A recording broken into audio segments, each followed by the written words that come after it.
This podcast is supported by listeners like you.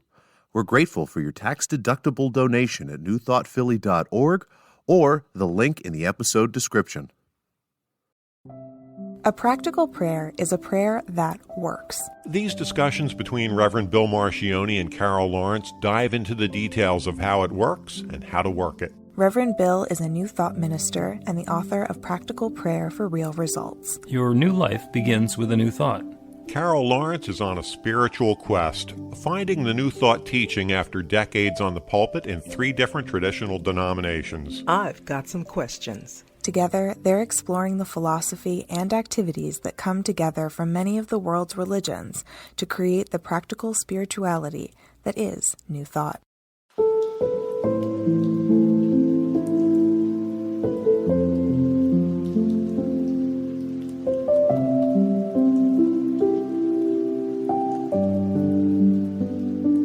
Welcome to the Practical Prayer Podcast. I'm Carol Lawrence, and I'm here with Reverend Bill Marchioni, and we're going to talk about some terminology today. The words. In the beginning was the Word, and the Word was what? God. And now the word is prayer, and we want to figure out exactly which words are what, because you came up with a whole list of different terms that seem to be used for the same sort of thing. Yeah, when I was doing my independent study thing, or when I do it, I ran into some terms for prayer. The first one is spiritual mind treatment. I found that in Dr. Holmes's writing. Mm-hmm. And then I found affirmative prayer, scientific prayer, and of course practical prayer. Yeah, which is the one that I coined because Yes. I thought the other ones were kind of confusing. And the practical prayer, I'll start with that one because I think it's the easiest. The full name for it is a practical prayer for real results.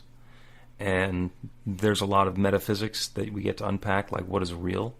But when I tell somebody I'm going to do a practical prayer to get a real result, it is pretty clear to the person I'm talking to that what I want to do is have a different experience of life after the prayer, as a result of the prayer, than I was having before the prayer.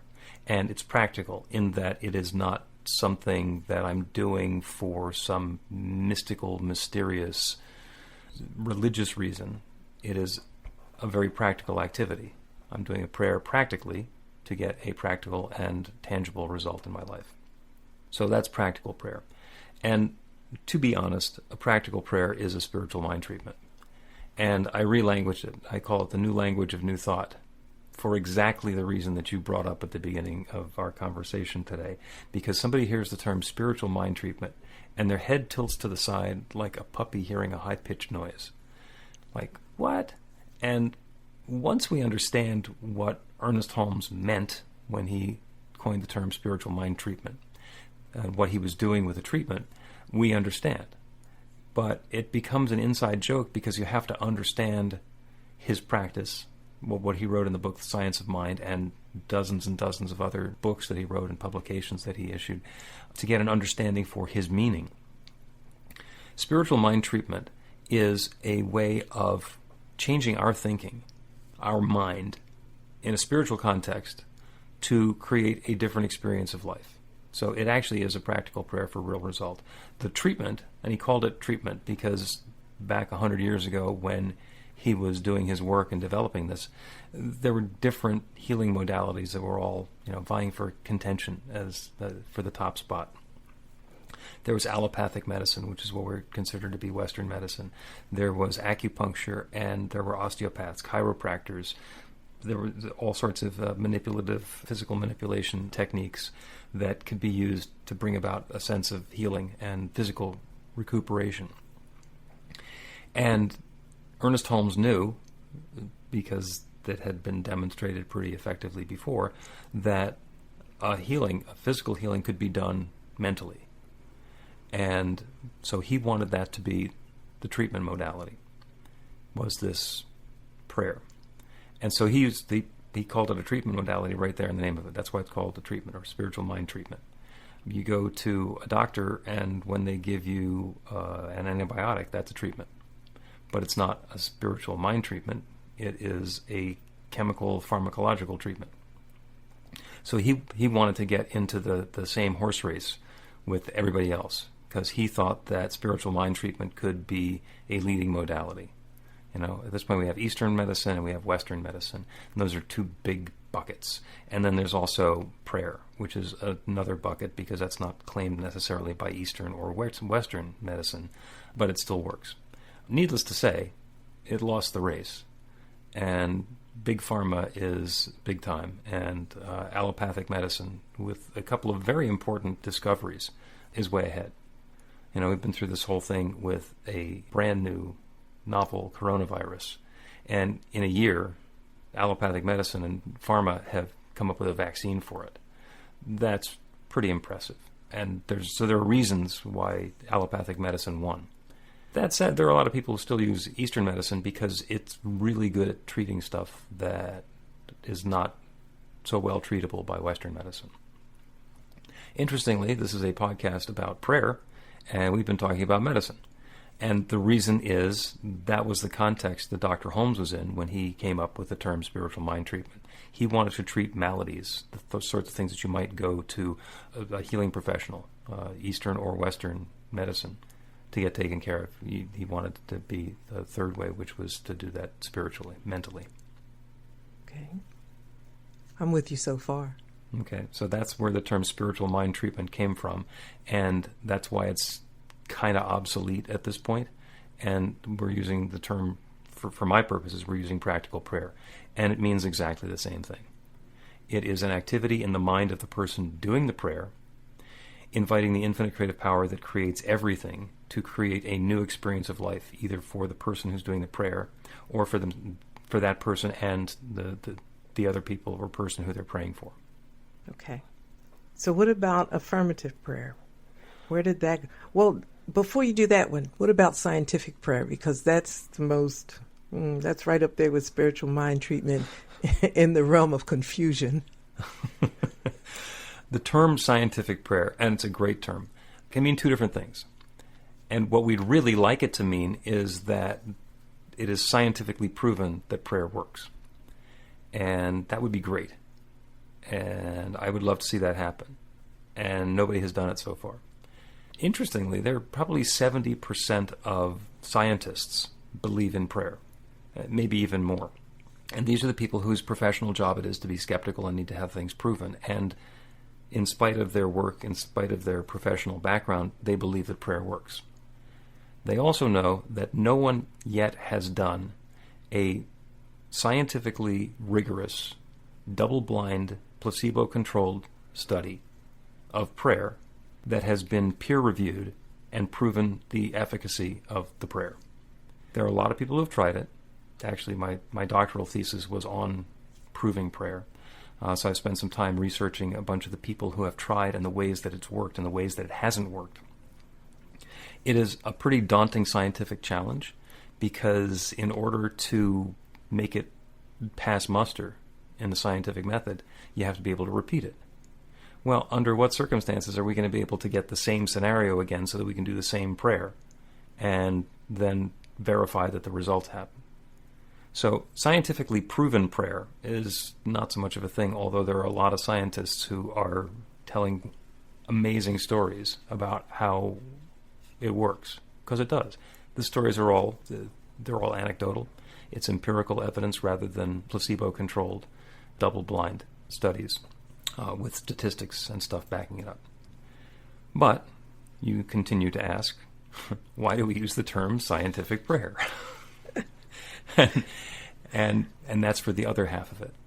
Because when we are doing a practical prayer, and practical prayer is a scientific prayer, it's because we are not asking some God outside of us, some power up in the sky that may or may not say yes to our prayer, that has some element of chance, that there's some element of judgment about whether our prayer is going to be answered or not.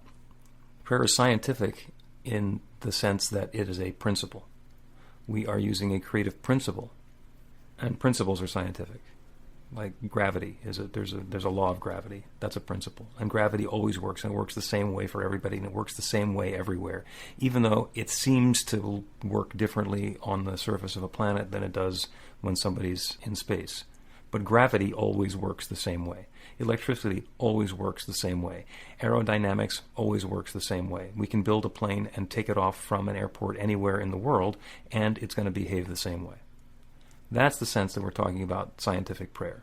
We are using a principle rather than a capricious God who's going to maybe evaluate us because, well, you weren't particularly well behaved while you were a child, so you're not going to get this thing that you're requesting. But somebody else who's making exactly the same ask, who was, quote, better as a youngster, is going to get it. It's a scientific prayer in that it is using a principle. Mm-hmm. Does that make sense? Perfect sense. Okay. Perfect sense. What about affirmative prayer? Affirmative prayer is basically just a prayer in the positive. So we're using our words to create a new experience, and in affirmative prayer, we are reminding ourselves that the answer is going to be yes. Because we're dealing with a principle, when we clear our belief system and believe that we are in the process of getting this thing that we're praying for, the answer is going to be yes. So we want the prayer to be for what we want. We want it to be, for example, if I'm feeling ill, I'm not going to do a prayer to not be ill, because not being ill is not what I want.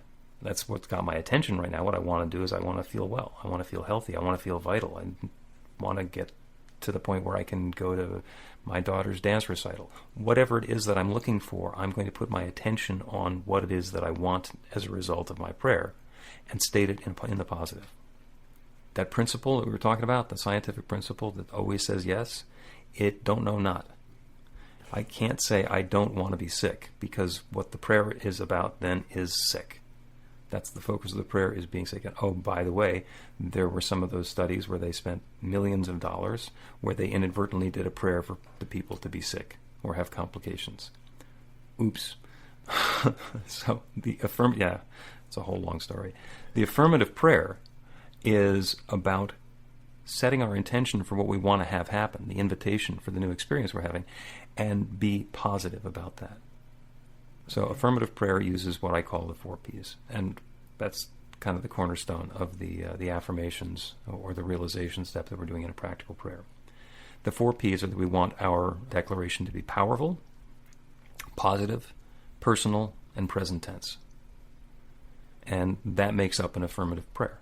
Powerful in that we don't want some wimpy little namby-pamby, well, someday maybe I'll have enough money that I'll be able to maybe get a place of my own. That's an Eeyore prayer. So we want to say, I'm prosperous, and I have all of the resources required to have a wonderful home of my own. We want it to be personal. It's going to be about me.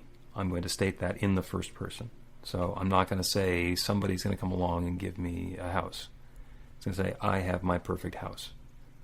It's going to be present tense. I'm not going to say, someday I'll have my house. Someday I'll have a wonderful place to live. Because then what I'm actually inadvertently claiming is that today I don't. So we want to make it be present tense. And if I can't believe that I can claim something in the present tense for right now, like to say I am prosperous, or I have plenty of money, even though I just checked my bank balance and it's abysmal and I've got a stack of bills that's, as big as I've ever seen, and I don't see any way out of it.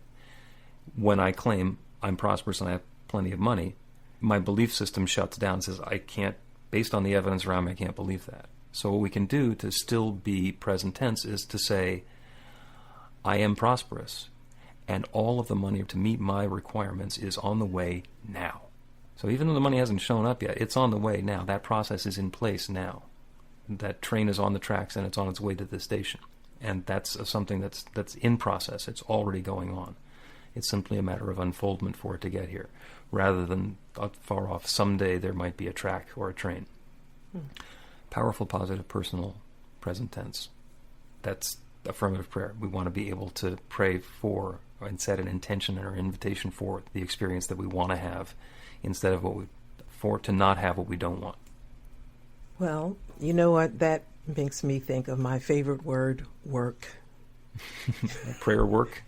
Prayer work. Yeah, you got to work it. Well, what do you say? It'll work if you work it, but you got to do some work in there to make sure that it's positive. It's a whole restructuring of the way you think. Well, that's what you said in the beginning, really. Yeah.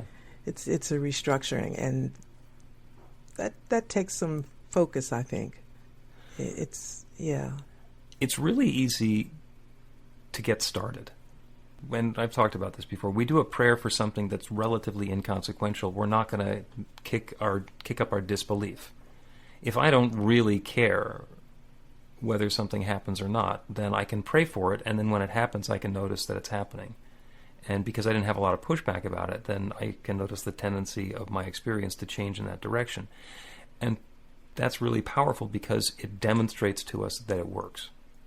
And once we understand that it's a principle and that it's responding and that by using this prayer technique we can create a change in our life experience, it can get better and better and better and better.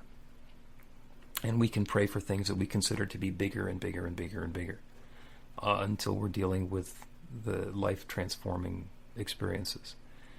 The question came up, there were a bunch of healing prayer practitioners at a meeting, and the prompt was, what do you like most about being a practitioner? And my favorite thing about being a practitioner is stories that people I've prayed for tell that start with, you're not going to believe this, but, and then they tell a story. And that's fun because that means that the result of their prayer was outside of what had previously been their belief system. That was something that they considered to be big. That's one of my two favorites. My other favorite is very competent, highly experienced physicians or other healthcare professionals apologetically scratching their heads saying, I'm not sure how we could possibly have come up with this original diagnosis because there is no sign of you ever having this disease. Not that somebody has recovered from the disease. There's no evidence that they ever had it. And the doctors are now convinced that there was something wrong with the original test. That's great. That's powerful. And I have seen that happen often enough that it's the sort of thing I look forward to happening again. Yeah, I'm going to add that to my list because I always think of it as the person having whatever has been diagnosed. And you want to get your mind to a place where you walk out of that because you're allowing healing to happen or healing or perfection to emerge. But I kind of like it the way you explained it, like it was never there in the first place. Yeah, if when we're doing healing prayer for somebody, if we look at them and see somebody who's sick, then that's what the prayer is about. It's about seeing their sickness. What we get to do instead is look at that person and see that they are a divine and perfect creation of God's infinite good, having a perfect experience of love and harmony and health and vitality and whatever it happens to be. And to see beyond the condition, to know the truth about them. A practitioner friend of mine frantically called her prayer partner one day and said, you got to pray for me right now. I just saw a sick person. She was in the hospital and that was used to being around people with tubes and monitors and all the rest of that stuff. But she was in the hospital and she saw somebody and she perceived that person as being sick. And she called her prayer partner immediately and said, you got to pray for me to be able to see the truth here. And the reason I love that story is because all the rest of the time she went into the hospital and she was seeing that bright light of God's love. She was seeing that divinity, that wholeness that exists everywhere beyond the condition. So we get to be really careful and attentive to what it is that we're perceiving because that is showing us what it is that we're believing. That doesn't mean that everybody who we pray for who has an illness is going to recuperate or recover from the illness. Every human life has an expiration date, and we're not going to get around that. We can know that love is unfolding. We can know that there is something wonderful happening here. There are people who go kicking and screaming into hospice, and the healing is not that they survive. The healing is that they are at peace and that their family comes back together in a way that the matriarch of the family is dying and everyone thinks that the family is going to end, and something happens in the process where that love, that guidance, that leadership, that nurturing that she was gets transferred on to another generation, and the experience makes everyone stronger and better and happier, even though they have to have a funeral for Grandma. Mm-hmm. Mm-hmm. I want to go back to something you said. It caught my attention when you talked about practical prayer and the spoken word. And so what I'm noticing a lot is things that I have said just seem to suddenly appear. Isn't that fun? It's wonderful, but and when I think back, okay, it's happened before, but I've not been as conscious of it or conscious of it at all. But now quite a lot. And I thought, okay, now wait a minute. Nothing's really changing here, except for I think that I'm becoming more aware of the steps of practical prayer. I said that I didn't want to, I was struggling with the steps, and you know that. I was struggling with transitioning from one step to the next, and I thought, I can't do this because it's not working. So I don't want to practice the steps. I want to live in the steps. I want them to become a natural flow of who I am and what I do. And one reason I chose to describe it to myself that way is because I see the steps of practical prayer, and I don't even like to call them steps, like the reality of practical prayer playing out almost everywhere, in almost every situation. And I thought, okay, wait a minute, then this is a lifestyle. This practical prayer is a lifestyle. And the real results part is, of course, I want what I want. I want that to be the result. But it's almost, to me, that living the life or in the consciousness of practical prayer, the result is not an aha. It's just a result of what happens. Once we get into the practice, and it's a practice, then what happens is it's a spiral. It's an upward spiral. And we learn practical prayer by using the steps. And the steps are really important to go from 0 to 60, to understand what the process is going to be. The steps are really helpful when we are dealing with something that we think of as big, because we can start by reminding ourselves that there's an infinite creative power that created everything, and we are using that same power to create our lives, and to remind ourselves of that process that we're involved in, and then to remember to be in gratitude after we've claimed our new goodness, and then to let it go so that the law can do its work. It's very helpful to have the steps, but as we learn the steps, as we build up some muscle memory about how the steps go, our consciousness elevates and it becomes a flow. Instead of it being a bunch of discrete steps, it becomes about being aware of that infinite creative power, that divine love that's God, that's everything, that's everyone, that's everywhere, that's me.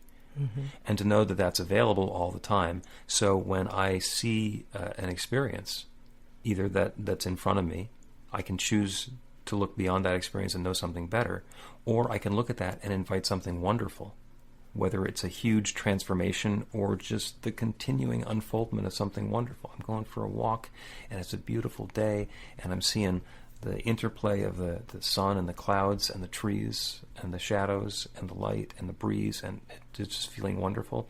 I can be reminded of how fabulous that is and invite that experience to continue to experience that in a way that's bringing wonder and joy and delight and glee to me, even if it's a continuation of the same experience that I've been having.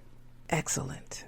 Let me give you one of those things that you like. You're not going to believe this. You're not going to believe what happened. Let's take a quick break and come back with You're Not Going to Believe It.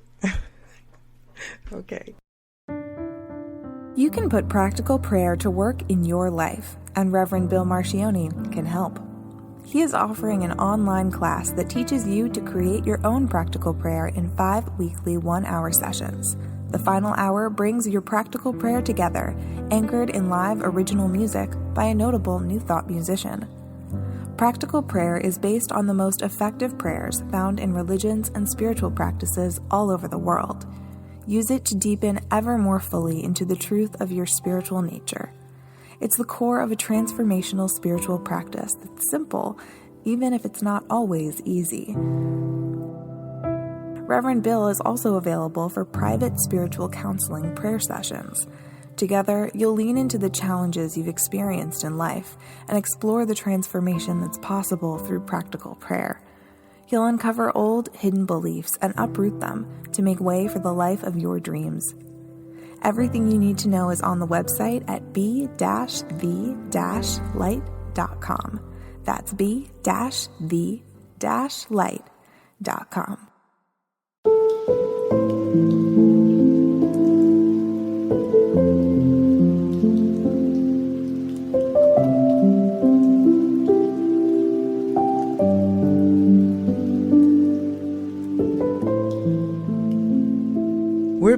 This is the Practical Prayer Podcast. I'm Carol Lawrence, and Reverend Bill Marcioni and I have been talking about terminology of practical prayer, the names, and we got to a place where I wanted to tell you about, you're not going to believe this. That's one of my two favorites. Yeah. So my husband and I we've been living here for 3 years, and we're still fixing it up and doing stuff. And we need a baker's rack. And he said, we need a baker's rack. And we've been saying that just now and then, need a baker's rack. And so we were walking to the gym, and you know what we saw next to a dumpster?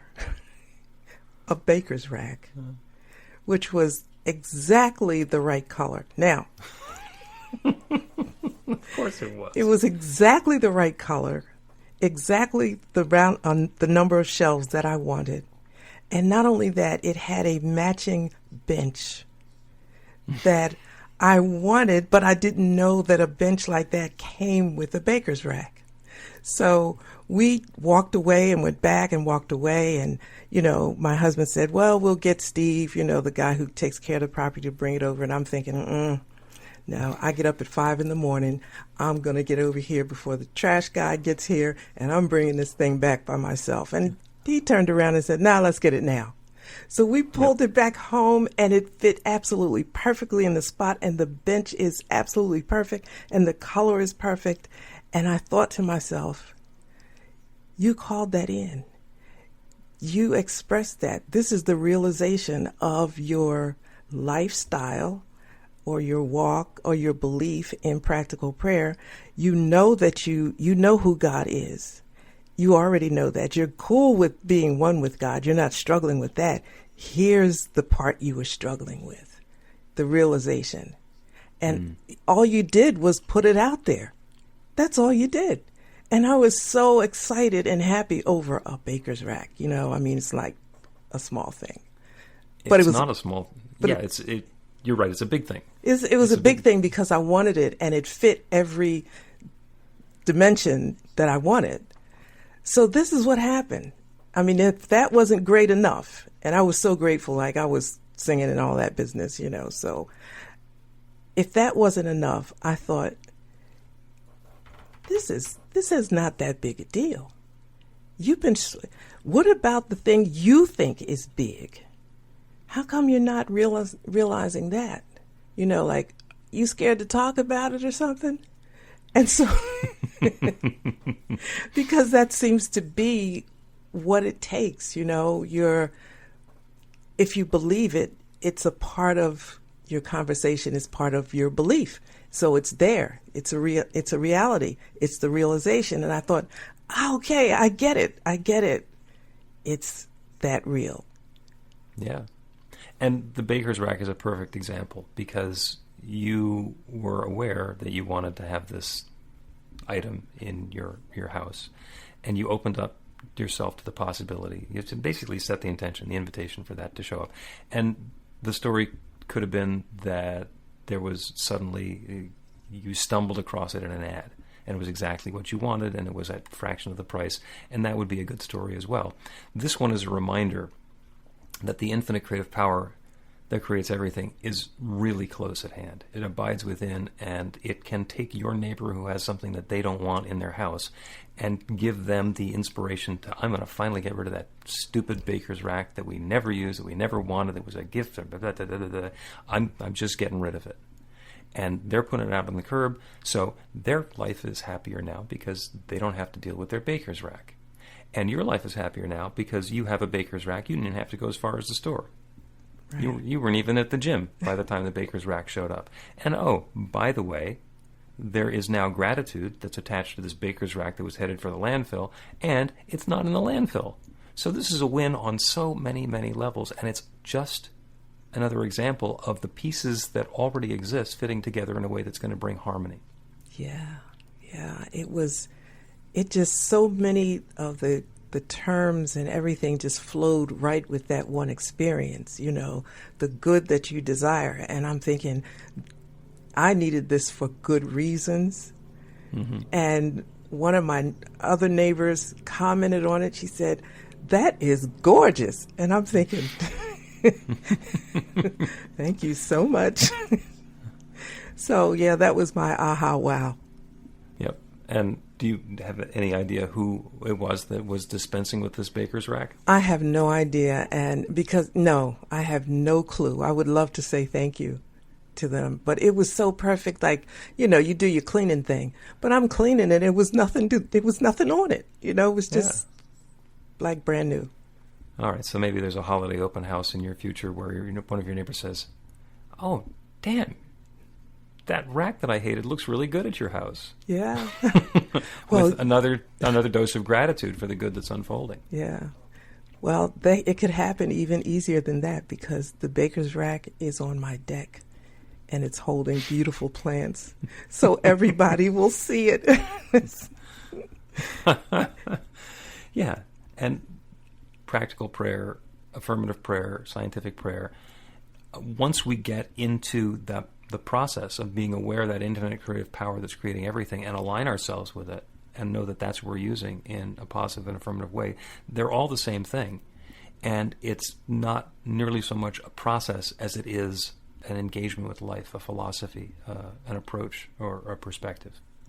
You said last week, and this is what resonated with me in such a powerful way. You talked about Jesus and practical prayer and how he didn't have to go through the steps because he lived in that consciousness. And I thought, that's exactly what we're talking about here. Yeah. And I thought, well, you doing that, Lawrence? You sure? And I thought, I'm absolutely sure. I'm absolutely sure. And I mentioned that the high priestly prayer in John 17 has always been the most beautiful thing. And I could just see the practical prayer all over that. And I've always imagined the mindset that Jesus had at the moment when he was doing that, which matches perfectly the description that you talk about. And so I've always wanted to have that mindset that I imagined. There's none of the commentaries and books that I had to read in seminary that said this is his mindset. It's just all Carol saying this, but that's what I wanted. And here, like, it feels a lifetime later, I'm meeting you and you're describing this mindset that I thought was absolutely the mind of Christ that I've been working at, not working, but, like hoping, and this is what I want to get to. And I'm thinking, you sure? I am so cool with this, right? I'm so cool with it that I thought, well, maybe it was just this one time. Get out. No. This is it. This is it. Go worry about something else. You got this. It's all right. It's a proof of concept. Yeah. Baker's rack is a proof of concept. And I'm pretty sure you can't turn in Scripture to the point where Jesus says, "Lazarus, give me a baker's rack." Or God said, "Let there be baker's rack." But it's the same process. It is the same process of opening to that infinite potential and channeling it into whatever it is that we're inviting. And I would guess you didn't even think of praying for a baker's rack. No, I didn't. You moved yourself into the consciousness of being a person who had the perfect baker's rack, and the stars and planets and trash day aligned to bring you the perfect thing. And you know what's really so great about this? It's like, watch out. Because now I got a few things that I've been hanging on to. Now I know how to fit them in. There you go. And what will happen, we've got the steps in the practical prayer. Once you know that you can do this, the key step becomes the gratitude step. Because the gratitude step, first of all, puts us into thankfulness for the good experience that we've invited that's already on the way. Because we've claimed it as something present tense. So we've claimed this new good, and now we're accepting it and doing it with gratitude. It becomes really important when we understand how powerful this process is and how adept we are at channeling it. Because it is not I, it is the Father within who doeth the work. I'm not doing this. As soon as our ego thinks that we're doing this, it starts going sideways on us. It is not I. So that That gratitude step keeps us in gratefulness, keeps us in thankfulness, and we can't be thankful and in our ego at the same time. Yes. Yes. So, and I agree, you got this. You're the teacher. If you say I got it, I got it. You graded your own paper. A baker's rack with a gold star. Yeah. And that good is available for everybody in ways that are seemingly inconsequential and in ways that are life-transforming in every area of our life. Everything is created by that one power. So we are free to choose the new experience that we want to have up to the level of what we believe is possible and allow that to happen. And it's clear to me you didn't have any doubt that it's possible for somebody to be throwing out exactly the baker's rack that you wanted. No, I didn't think of it that way. I knew it was coming. I knew I was going to have it. Yeah, and you were okay with however it showed up. And when it showed up way ahead of schedule for free without needing to be shipped by UPS, that's okay too. That's really cool. Let's take a break and come back, and we will do a prayer for good things happening. Okay. Get inspiration in an instant. God calls are the gentle and uplifting moment of truth to help you remember that the bright light of God's love is shining right now as you. It's your God Call with Reverend Bill. Start your 2-week free trial today, and you'll get a phone call 4 times a week from Reverend Bill with an uplifting half-minute message filled with insight, wisdom, story, and fun. Let your light shine. You can answer the call to listen to it live or let it go to voicemail so you can hear it later. After the free trial, your subscription is just $5.95 a month. The details are at godcall.org.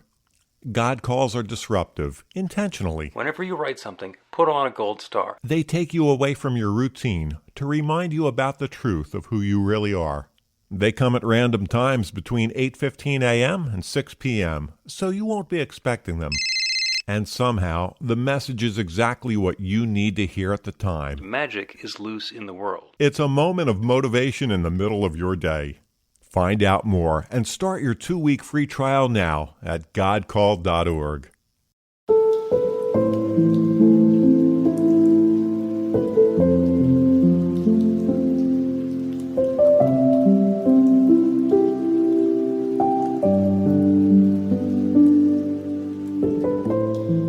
Welcome back to the Practical Prayer Podcast. I'm Carol Lawrence. I'm here with Reverend Bill Marcioni, and we're going to close with the practical prayer for good things happening. For good things happening. And good is such an amorphous term, and good things are, when I say it, you know what I mean, but it doesn't actually have a definition because good is different for everybody. So God knows what I mean when I say good things happening for everybody. But isn't that the point of a prayer? God knows what I mean when I say good, and God knows what you mean when you say good. So we will do the prayer for good as we understand it and invite that good to unfold into our lives.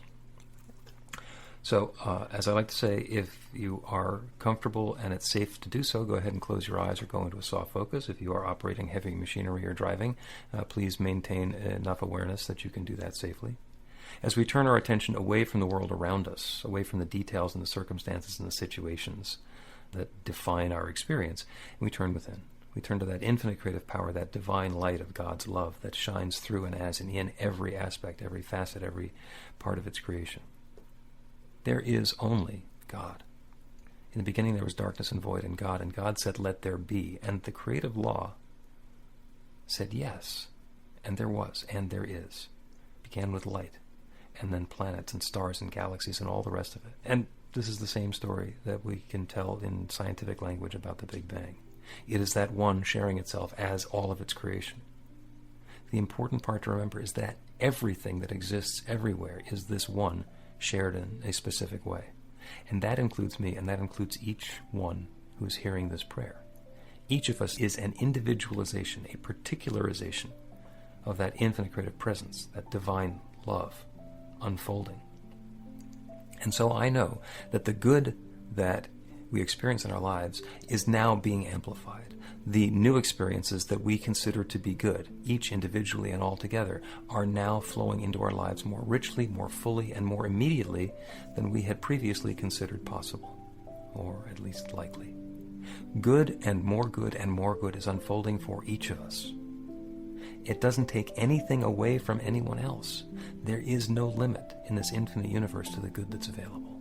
So in whatever way we define or describe or accept it, that good is on its way to each of us and to all of us. And I'm grateful for it. I'm grateful for the good. I'm grateful for the love. I'm grateful for the stories about how that good showed up. I'm grateful for the ability to activate this creative law.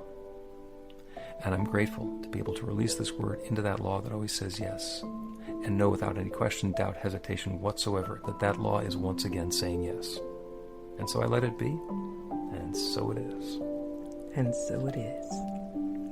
That was great. That was great. That was fun. That was fun. We started with language and we wound it up with Baker's Racks and more. Baker's Racks and beyond. I guess we'll see what's next. Yeah.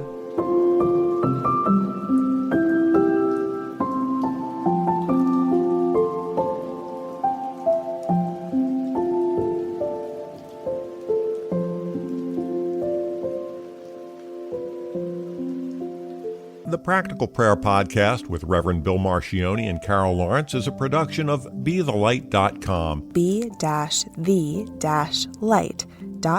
where you can find more information about practical prayer for real results. Our theme is by Music of Wisdom. You can learn about the spiritual community of New Thought Philadelphia with daily guided meditations, Weekly celebrations of spirit, and Reverend Bill's classes in practical spirituality at newthoughtphilly.org.